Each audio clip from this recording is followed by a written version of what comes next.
If you take a closer look, I know that it is a story that you may be well acquainted with.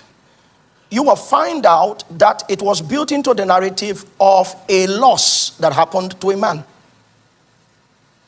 There was something that belonged to him, and in this case, it was his wife. And the man in question functioned with a lot of trepidation because he saw that what he possessed was something that he decided, if they come close to you and ask what relationship exists between us, tell them that you are my sister.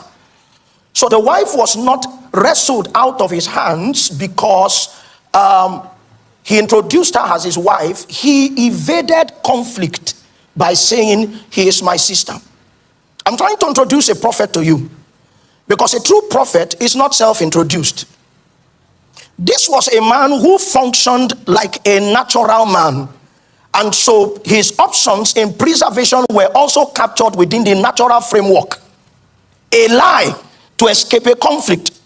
If he knew that he was a prophet, probably he would have deployed the energies of the prophetic in securing what belonged to him. Are you with me?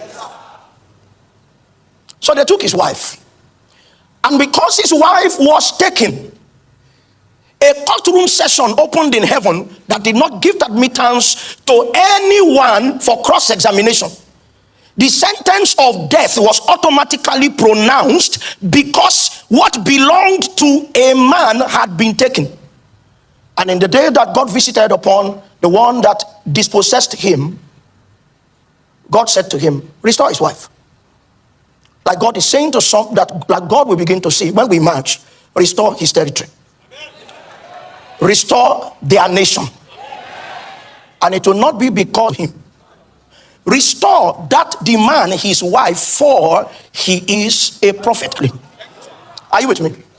The first mention of the word prophet was here. So we will need to study this model to understand the concept of prophet.